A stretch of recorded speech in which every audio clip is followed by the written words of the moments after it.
CM ರೇಸ್ನಲ್ಲಿ ಮುಂಚೂಣಿಯಲ್ಲಿರುವ ಸದಾನಂದ ಗೌಡ್ರೇನೋ ಸದಾ ಹಸನ್ಮುಖಿಯಾಗಿರ್ತಾರೆ. ಆದರೆ ಈಗ ಗೌಡ್ರ ಮೈ ಮೇಲೂ ಅಕ್ರಮದ ವಾಸನೆ ಮೆತ್ತಿಕೊಂಡಿದೆ. ರಾಜ್ಯದ ನೂತನ ಮುಖ್ಯಮಂತ್ರಿ ಘೋಷಣೆಗೂ ಮೊದಲೇ ಸದಾನಂದ ಗೌಡ್ರ ಹೊಸ ಹಗರಣವೊಂದು ಬಯಲಾಗಿದೆ. ಈ ಕುರಿತ ಫುಲ್ ಡೀಟೇಲ್ಸ್ ಇಲ್ಲಿದೆ.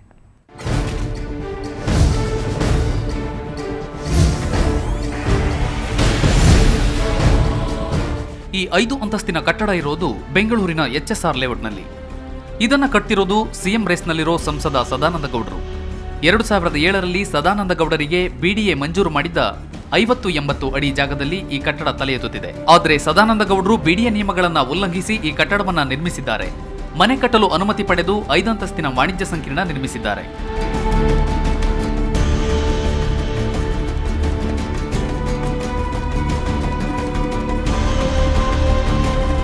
ಸದಾನಂದ ಗೌಡರು ಹೇಗೆ ನಿಯಮ ಉಲ್ಲಂಘಿಸಿದ್ದಾರೆ ಅನ್ನೋದರ ಡೀಟೇಲ್ಸ್ ಇಲ್ಲಿದೆ. ಸದಾನಂದ ಗೌಡರು ಮನೆ ಕಟ್ಟುವ ಬದಲು ವಾಣಿಜ್ಯ ಸಂಕೀರ್ಣ ನಿರ್ಮಿಸಿದ್ದಾರೆ. 2 ಅಂತಸ್ತಿನ ಮನೆ ಕಟ್ಟಲು ಮಾತ್ರ ಅನುಮತಿ ಇತ್ತು. ಆದರೆ ಸದಾನಂದ ಗೌಡರು 5 ಅಂತಸ್ತಿನ ವಾಣಿಜ್ಯ ಸಂಕೀರ್ಣ ಕಟ್ಟಿದ್ದಾರೆ. ಇನ್ನು ಪಕ್ಕದಲ್ಲೇ ಇರುವ ಮುಖ್ಯ ಸಚೇತಕ ಜೀವರಾಜ್ಗೆ ಸೇರಿದ ಸೈಟ್ ಅನ್ನು ಸೇರಿಸಿ ಈ ಸಂಕೀರ್ಣ ಕಟ್ಟಿದ್ದಾರೆ. ನಿಯಮದ ಪ್ರಕಾರ 2 ಸೈಟನ್ನ ಲೀಸ್ ಅವಧಿಗೂ ಮುನ್ನ ಸಂಯೋಜಿಸಲು ಅಸಾಧ್ಯ. ಆದರೆ BDA ಇದಕ್ಕೆ ಅನುಮತಿ ನಿರಾಕರಿಸಿದೆ. ಸದಾನಂದ ಗೌಡರು 2 ನಿವೇಶನಗಳನ್ನು ಸಂಯೋಜಿಸಿ ಕಟ್ಟಡ ನಿರ್ಮಿಸುತ್ತಿದ್ದಾರೆ.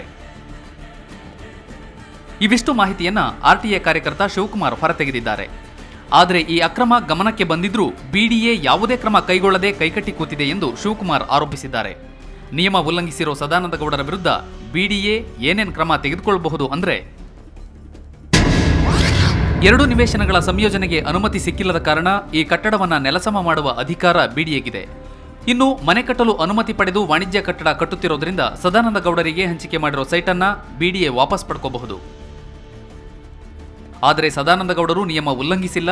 ಅಲ್ಲಿ ಕಟ್ಟುತ್ತಿರೋದು 3 ಅಂತಸ್ತಿನ ಕಟ್ಟಡ. ಇದು ಸದಾನಂದ ಗೌಡ ಮುಖ್ಯಮಂತ್ರಿ ಆಗಬಾರದು ಅಂತ ವಿರೋಧಿಗಳು ಮಾಡಿರೋ ಷಡ್ಯಂತ್ರ ಎಂದು ಮುಖ್ಯ ಸಚೇತಕ ಜೀವರಾಜ್ ಹೇಳಿದ್ದಾರೆ. ನಮಗೆ ಸರ್ಕಾರ ಅಧಿಕೃತವಾಗಿ ಕೊಟ್ಟಿರುವಂತಹ ಸೈಟಿನ ಒಳಗಡೆ 2 ಸೈಟನ್ನ ಒಟ್ಟು ಮಾಡಿ ಕಟ್ಟಿದ್ದೇವೆ ಅಂತಿದೆ ಮತ್ತು ಅದು ಕಮರ್ಷಿಯಲ್ ಸೈಟ್ ಅಂತ ಹೇಳುವಂತದ್ದನ್ನು ಹೇಳಿದ್ದಾರೆ. ಕಮರ್ಷಿಯಲ್ ಸೈಟ್ ಅನ್ನುವಂಥದ್ದು ಅಲ್ಲ, ಇದನ್ನ ಕಾಂಪ್ಲೆಕ್ಸ್ ಕಟ್ತಾ ಇದ್ದೀವಿ ಅಂತ ಹೇಳಿದ್ದಾರೆ. ಅದು ಕೂಡ ತಪ್ಪು ಮಾಹಿತಿ. ಅದು ಕಮರ್ಷಿಯಲ್ ಕಾಂಪ್ಲೆಕ್ಸ್ ಕಟ್ತಾ ಇಲ್ಲ, ಅದನ್ನು ಮನೆಗಳನ್ನೇ ಕಟ್ತಾ ಇದ್ದೀವಿ ಬಿಟ್ರೆ ಮನೆ ಅಲ್ಲದೆ ಬೇರೆ ಇನ್ನೇನನ್ನು ಕಟ್ಟಿಲ್ಲ. ಏನೇ ಆಗ್ಲಿ, ಸದಾನಂದ ಗೌಡ ಸಿಎಂ ಆಗ್ಲಿ ಅಂತ ಅವರ ಬೆಂಬಲಿಗರು ಪಟ್ಟು ಹಿಡಿದಿರೋ ಬೆನ್ನಲ್ಲೇ ಹೊಸ ವಿವಾದ ಸುತ್ತಿಕೊಂಡಿರೋದು ಸದಾನಂದ ಗೌಡರಿಗೆ ನುಂಗಲಾರದ ತುತ್ತಾಗಿದೆಯೋ ಏನೋ.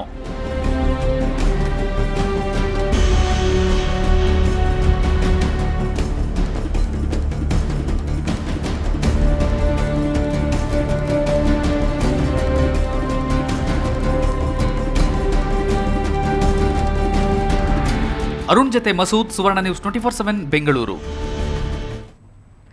ಅಲ್ಲಿ ಬರೀ ವಿದಾಯದ ಮಾತು, ಅಭಿನಂದನೆಗಳ ಮಹಾಪೂರ. 5 ವರ್ಷಗಳ ಕಾಲ ಸಾರ್ಥಕ ಕೆಲಸ ಮಾಡಿದರ ಬಗ್ಗೆ ಹೆಮ್ಮೆಯ ಮಾತುಗಳು. ಮತ್ತೊಂದು ಕಡೆ ಕೆಲಸ ಮಾಡಿಸಿಕೊಂಡವರಿಂದ ಧನ್ಯವಾದ.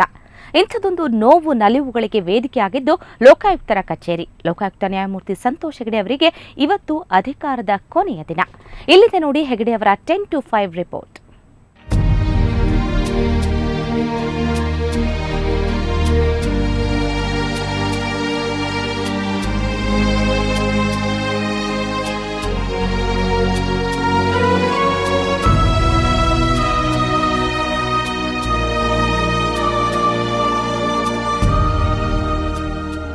ಇದ್ರ ಬಗ್ಗೆಗೆ ನಮ್ಮ ಹತ್ರ ಜಾಸ್ತಿ ವರ್ಡ್ಸ್ ಇಲ್ಲ.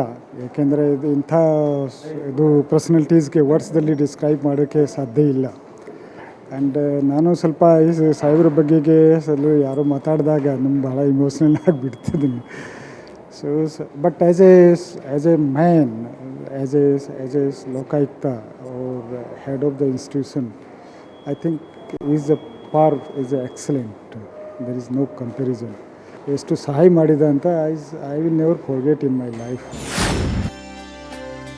ಎಸ್, ನ್ಯಾಯಮೂರ್ತಿ ಸಂತೋಷ್ ಹೆಗಡೆ ಅವರ ಬಗ್ಗೆ ಒಂದೇ ಮಾತಲ್ಲಿ ಹೇಳೋದು ಅಸಾಧ್ಯ. ಇದು ಕೇವಲ UV ಸಿಂಗ್ ಅವರೊಬ್ಬರ ಮಾತಲ್ಲ, ಇಡೀ ಲೋಕಾಯುಕ್ತ ಕಚೇರಿ ಸಿಬ್ಬಂದಿಯದ್ದು ಇದೇ ಅನಿಸಿಕೆ. ತಮ್ಮ ಒಳ್ಳೆಯ ಮಾತುಗಳಿಂದಲೇ ಅಧಿಕಾರಿಗಳು ಹಾಗೂ ಸಿಬ್ಬಂದಿಯಲ್ಲಿ ಆಶಾಭಾವನೆ ತುಂಬುವ ಮೂಲಕ 5 ವರ್ಷಗಳಲ್ಲಿ ಲೋಕಾಯುಕ್ತ ಅನ್ನೋ ಕಚೇರಿಯನ್ನು ಮನೆ ಮನೆಯಲ್ಲಿ ಮಾತಾಡುವಂತೆ ಮಾಡಿದ ಕೀರ್ತಿ ನ್ಯಾಯಮೂರ್ತಿ ಸಂತೋಷ್ ಹೆಗಡೆ ಅವರಿಗೆ ಸಲ್ಲಬೇಕು. ದೊಡ್ಡ ತಿಮಿಂಗಿಲಗಳನ್ನ ಬಲೆಗೆ ಹಾಕಿದ್ದಿರಲಿ, ಶಾಸಕರಿಂದ ಹಿಡಿದು ಸರ್ಕಾರಿ ಬಾಬುಗಳವರೆಗೂ ಜೈಲೂಟದ ರುಚಿ ತೋರಿಸಿದ್ದು ಕೂಡ ಇದೇ ಸಂತೋಷ್ ಹೆಗ್ಡೆ.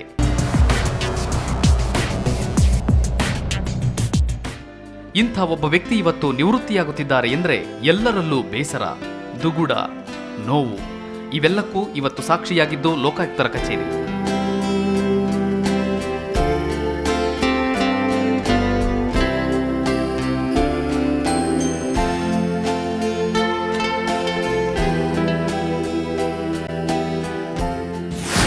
ಸಂತೋಷ ನನಗೆ ಅಣ್ಣ ಇದ್ದ ಹಾಗೆ. ಈಗಲ್ಲ, ಹಲವಾರು ದಶಕಗಳಿಂದ ಅವರ ತಂದೆಯ ಕಾಲದಿಂದ ಅವರ ತಂದೆಯವರು ನನಗೆ ಆಶೀರ್ವಾದ ಮಾಡಿದಂಥ ಮಹಾನ್ ವ್ಯಕ್ತಿ. ಆ ಮಹಾನ್ ವ್ಯಕ್ತಿಗೆ ಮಹಾನ್ ಮಗನಾಗಿ ಬೆಳ್ಕೊಂಡು ಬಂದಿದ್ದಾನೆ. ಶ್ರೇಷ್ಠನಾಗಿ, ಪ್ರಾಮಾಣಿಕನಾಗಿ, ಯಾವುದಕ್ಕೂ ಅಂಜರಿಯದೆ ಆತ್ಮಸಾಕ್ಷಿಯಾಗಿ ಯಾವುದೇ ಹುದ್ದೆ ಕೊಟ್ಟರಲ್ಲೂ ಪ್ರತಿಯೊಂದು ಹುದ್ದೆಯಲ್ಲೂ ಆತ್ಮಸಾಕ್ಷಿಯಾಗಿ ಅವರು ಕರ್ತವ್ಯ ನಿರ್ವಹಿಸಿದ್ದಾರೆ. ಅದರಿಂದ ನನಗೆ ಅವ್ರ ಬಗ್ಗೆ ತುಂಬ ಹೆಮ್ಮೆ ಇದೆ, ಪ್ರೀತಿ ಇದೆ. ರಾಜಕೀಯ ಪಕ್ಷ, ಸಂಘ ಸಂಸ್ಥೆ, ವಕೀಲರ ಸಮುದಾಯ, ಜನಸಾಮಾನ್ಯರು ಹೀಗೆ ಸಮಾಜದ ಎಲ್ಲರಿಂದಲೂ ಒಳ್ಳೆಯವರು ಅನಿಸಿಕೊಳ್ಳೋದು ಕಷ್ಟ. ಆದರೂ ಇಂಥದ್ದೊಂದು ಸುಯೋಗ ಲೋಕಾಯುಕ್ತ ನ್ಯಾಯಮೂರ್ತಿ ಸಂತೋಷ್ ಹೆಗ್ಡೆ ಅವರಿಗೆ ಒಲಿದು ಬಂದಿದೆ. ಸೊ ನೋವು, ನಲಿವು ಏನೇ ಇರಲಿ, ನಿಮ್ಮ ನಿವೃತ್ತಿಯ ಜೀವನ ಒಳ್ಳೆಯದಾಗಿರಲಿ ಅನ್ನೋದೇ ನಮ್ಮ ಆಶಯ.